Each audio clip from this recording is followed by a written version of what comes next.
Salut les coureurs, salut les triathlètes. On se retrouve pour l'épisode 7 de BiblioRun. Alors ce ne sont pas mes vidéos les plus vues, mais je vais continuer de la faire pour ceux d'entre vous qui m'envoient plein de messages pour me dire que c'est super. Parce que moi j'aurais bien aimé trouver cela quand je cherchais tous mes bouquins de course à pied. Aujourd'hui, on va commencer par l'assiette du runner, un bouquin sur la diététique. Alors, comme dans tous les bouquins sur la diététique, de nombreuses pages de régime, mais qui ne sont pas forcément plus intéressantes qu'ailleurs. Ce qui est intéressant, c'est que vous avez 40 pages de fiches techniques. Au départ, je vais vous en montrer une, par exemple. On va prendre comme exemple l'alimentation en période de compétition. Vous avez exactement ce que vous devez manger en période de compétition. Vous avez quelque chose qui s'appelle le placard du runner. Vous avez l'alimentation en période d'entraînement. Pareil. Donc des fiches techniques très très bien faites. Vous en avez environ une quarantaine de pages. Après le reste c'est des recettes. Alors les recettes elles sont peut-être très bien, mais déjà de comprendre ce qu'il faut manger, ce qu'il faut avoir dans ces placards, c'est vraiment super bien. On passe à une BD. Jim Thorpe, je ne sais pas si vous connaissez. C'est un coureur qui a été champion olympique en 1912, mais c'est surtout un Amérindien qui était hyper doué dans tous les sports. C'est son histoire. Je crois qu'il a joué au football américain. Il a fait des tonnes de trucs. Il était invincible dans toutes les disciplines. La BD est très sympa. Pareil, là, la BD, autant vous montrer l'intérieur. Voilà à quoi ça ressemble. Alors, plus que son titre olympique, c'est une légende du football américain pour les ricains. Bon, nous, le football américain, c'est pas notre truc. Donc, plus, on le connaît plus pour ses performances en athlétisme. Mais voilà, grosse légende du sport américain, Jim Thorpe. Une BD très sympa. On va passer à un bouquin qui n'intéressera pas tout le monde. Alors, physiologie d'entraînement de performance sportive. Si vous êtes juste un coureur, je vous le déconseille. C'est hyper aride. C'est des tables, c'est des calculs, c'est tout ce qui touche à la physiologie, aux cellules, etc. C'est écrit par Véronique Bilal, la chercheuse numéro 1 dans le monde au niveau de la course à pied et des sports d'endurance. Je conseille ça plutôt aux coachs qui veulent affiner leurs connaissances dans ce domaine. Ce bouquin, c'est une des références pour beaucoup de gens quand vous cherchez un petit peu à comprendre ce qui se passe quand vous courez.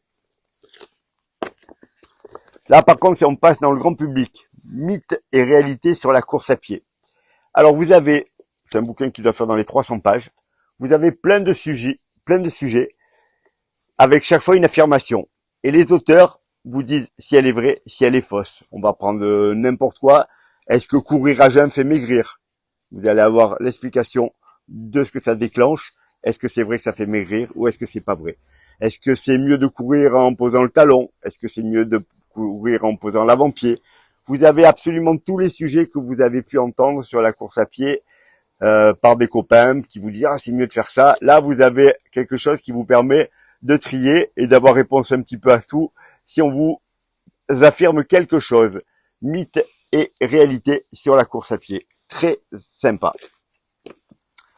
On passe à un roman d'anticipation. Alors, c'est pas un roman sur la course à pied, le perso principal va passer son temps à courir par contre. C'est la fin du monde, ça se passe en Angleterre, et le héros du bouquin est séparé de sa famille qui va se retrouver à 800 km de chez lui. Il n'y a plus de route, plus de moyens de transport. Il sait que quelques jours plus tard, ou 15 jours plus tard, sa famille va s'envoler dans une autre partie du monde où il n'y a pas eu de cataclysme. Et il a donc 15 jours pour traverser le pays à pied pour rejoindre sa famille.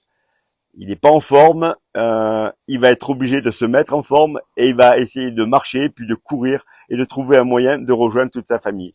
C'est un bouquin assez connu qui a eu des prix, qui est très sympa à lire l'été, par exemple au bord de l'eau. Alors par contre, c'est un pavé. Vous en avez pour un moment, mais vraiment très très intéressant. Un petit bouquin sur le mental, on n'en a pas beaucoup fait pour le moment, mais celui-là est très sympa. Pas très gros, très facile à lire.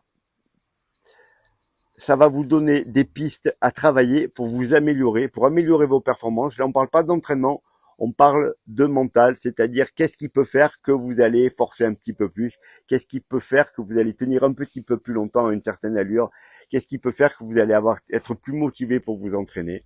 Vous avez plein de petits conseils, c'est vulgarisé, c'est vraiment pour tout le monde. C'est un de ceux que je préfère. Il y en a plein des bouquins sur le mental. Celui-là, je l'ai trouvé très sympa. C'est pour ça que je vous le présente.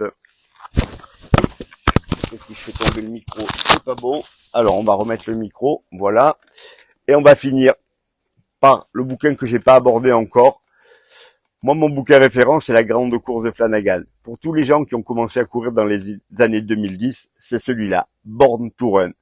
Born to Run, c'est le bouquin qui a donné à une génération entière l'envie de courir. Et en plus, l'envie de courir quasiment pieds nus, puisqu'il a lancé la mode des Five Fingers, ces chaussures sans semelle. Alors, je vous les déconseille parce qu'au niveau des tendons d'Achille, c'est pas terrible, même s'il y a des coureurs qui vont me dire, mais moi, j'avais des douleurs, c'est passé. En tout cas, moi, je n'aime pas ça. Mais le bouquin, lui, est extraordinaire. C'est la quête de l'auteur qui va partir au Mexique rencontrer la tribu des Tarahumas qui courent avec des sandales et qui sont capables d'aller à des vitesses folles pendant des kilomètres et des kilomètres. En même temps que cela, il va chercher à rencontrer un coureur mythique, un blanc qui se serait une espèce d'ermite qu'on surnomme El Caballo Bianco, qui courrait dans les collines du Mexique. Et il va le chercher un petit peu partout. Il va interroger des gens pour savoir s'ils l'ont déjà croisé. On y croise plein de vrais coureurs, comme Scott Jurek. On y croise plein de choses. Si vous n'avez pas envie de courir après avoir lu ce livre, ben il vaudra mieux arrêter. Mais en tout cas, il fallait que j'en parle, même si tout le monde le connaît, je pense, si vous êtes en train de regarder cette vidéo. Voilà les coureurs, je vous dis à bientôt. Je continuerai à faire ça, comme je vous l'ai dit, même s'il n'y a pas beaucoup de gens qui regardent la vidéo sur les bouquins. Mais moi, j'adore ça. Et puis, je suis sûr que certains d'entre vous sont super contents. D'ailleurs, je reçois des messages dans ce sens. Je vous dis à bientôt. Lisez bien et entraînez-vous bien, bien entendu.